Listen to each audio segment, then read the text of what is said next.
જ્યારે પણ કોઈ મોટી દુર્ઘટના ઘટે ત્યારે વારંવાર ઊંડાણપૂર્વક તપાસની વાતો થાય અને મોટાભાગના કિસ્સામાં એ દુર્ઘટના માટે સામે આવે છે કારણ બેદરકારી.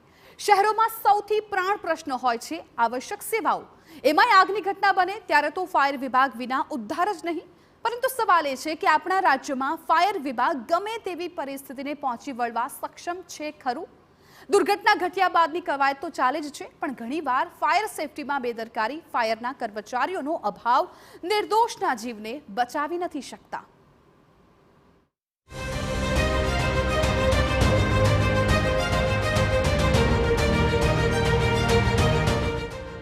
શું વડોદરા આગની ઘટનામાં સુરક્ષિત છે? શું વડોદરામાં પૂરતો સ્ટાફ છે? હંમેશા સવાલો ઉઠે છે કે દુર્ઘટના થાય પછી જ કેમ બેદરકારી દેખાય છે? કેમ પહેલા જ જવાબદારીઓ વ્યવસ્થિત રીતે નિભાવાતી નથી? આ સવાલ ઉઠે છે વડોદરા શહેરમાં. ફાયર સેફટીના નામે અહીં કવાયતો તો અનેક થાય છે, પરંતુ જેટલી ઘટનાઓ છે તેની સામે સ્ટાફનો અભાવ પણ છે. અત્યારે વડોદરા મહાનગરપાલિકામાં ફાયર બ્રિગેડની અંદર ટોટલ 468 જેટલા મહેકમ મંજૂર થયું છે 9 ફાયર સ્ટેશન માટે. એ 468 પૈકી 219 જેટલા કર્મચારીઓ હાજર છે અને 249 જેટલા કર્મચારીની ઘટ છે. એટલે એટલી કર્મચારીઓની ભરતી પ્રક્રિયા કરવામાં આવશે. આ જે ફાયર સ્ટેશન છે 9 ફાયર સ્ટેશન મહેકમ મંજૂર પાછલા 2-3 મહિના પહેલાં મંજૂર કરવામાં આવે છે અને એની ભરતી પ્રક્રિયા અત્યારે ચાલુ થઈ ગઈ છે અને જલ્દીથી જલ્દી ભરતી કરી દેવામાં આવશે. વડોદરા શહેરમાં એક મહિનામાં 168 આગની ઘટનાઓ ઘટી. એક જ મહિનામાં 6 થી વધુ મેજર કોલ હતા. જોકે ફાયર વિભાગના કર્મચારીઓનો અભાવ છે. એવો દાવો છે કે નવી ભરતીની પ્રક્રિયા શરૂ કરી દેવાય છે. જોકે અહીં ચીફ ફાયર ઓફિસર, સ્ટેશન અને ડિવિઝનલ ફાયર ઓફિસરની ભરતી બાકી છે. આવી સ્થિતિમાં જો કોઈ મોટી દુર્ઘટના ઘટે તો કોને દોષ દેવાનો? વડોદરા શહેરમાં છેલ્લા એક મહિનામાં 168 જેટલી આગની ઘટના બની, એટલે કે રોજની 5 થી વધુ આગની ઘટના. આ આગની ઘટનાને ધ્યાનમાં રાખીને ફાયર વિભાગ પાસે પૂરતા કર્મચારીઓનો અભાવ તો છે જ, પરંતુ જે રીતે જે સાધનોની વાત કરીએ, અત્યાધુનિક સાધનો કે જે તમામ સાધનો સાંકડી ગલીઓમાં પણ જઈ શકે, હાઈરાઇઝ બિલ્ડિંગોને પણ કવર કરી શકે તેની માટેની ચર્ચાઓ કરવામાં આવી રહી છે. હાઈરાઇઝ બિલ્ડિંગમાં 81 ફૂટ સુધી ઉભર રહી શકે તે પ્રકારના સાધનો ફાયર પાસે હોવાનો દાવો કરવામાં આવે છે, પરંતુ આ જ સાધનો જ્યારે આગ લાગતી હોય ત્યારે આગને કાબૂમાં લેવા માટે ઉપયોગમાં નથી આવતા. જો કે અનેક ઘટનાઓ એવી છે કે જ્યારે આગના સાધનો ઉપયોગમાં ના આવ્યા હોય ઓલવવા માટે, હવે જ્યારે ફાયરની ઘટનાઓ વધી રહી છે, આગની ઘટનાઓ વધી રહી છે, ત્યારે આગ માટે કંટ્રોલમાં આવે તેના માટે ફાયર વિભાગ જે રીતે કામગીરી કરતું હોય, કામગીરી માટે અલગથી કયા પ્રકારની વ્યવસ્થા કરે છે તે જોવું પણ તેટલું જ મહત્વનું રહે છે. વાત હવે નાના શહેરોની પણ કરી લઈએ. બનાસકાંઠા સરસ મજાના ફાયર ફાઇટર્સ છે, જરૂર મુજબના તમામ સાધનો છે.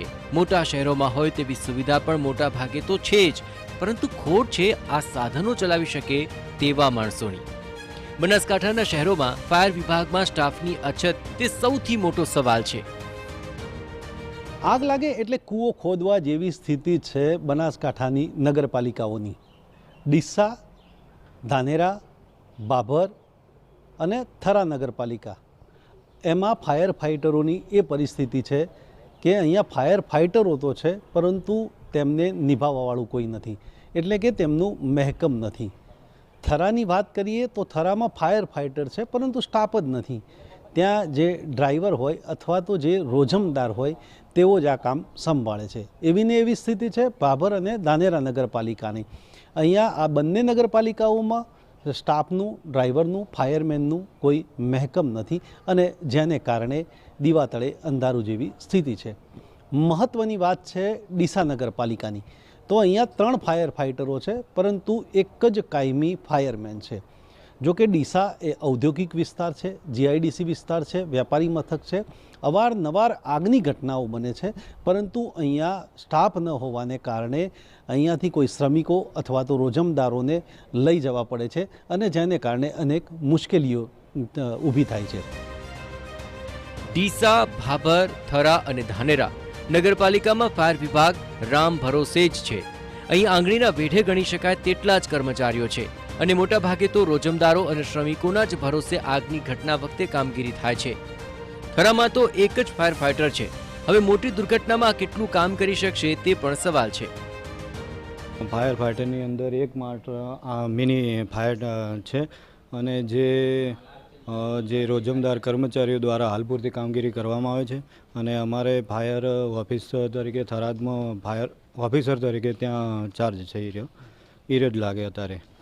અને બીજી પૂરતી આગળની કોઈ પેલી મંજૂર થયેલી નથી, જગ્યાઓ ભરાયેલી નથી. થરા, ભાભર અને ધાનેરામાં 6 કર્મચારીઓનો સ્ટાફ મંજૂર થયેલો છે, પરંતુ 6 કર્મચારીઓની પણ ભરતી અહીં વર્ષોથી પેન્ડિંગ છે. સૌથી ખરાબ પરિસ્થિતિમાં ડીસાનું ફાયર વિભાગ છે. 21 કર્મચારીઓની જરૂરિયાત સામે માત્ર એક જ ફાયરમેન છે, જ્યારે કે 4 રોજમદારથી અહીં કામ ચાલે છે. જિલ્લાના વેપારી મથક, જ્યાં જીઆઈડીસી વિસ્તાર છે, કોલ્ડ સ્ટોરેજની ભરમાર છે, એવા વિસ્તારમાં સ્ટાફનો અભાવ તે આગ બુઝાવવા કરતાં પણ મોટો પડકાર છે.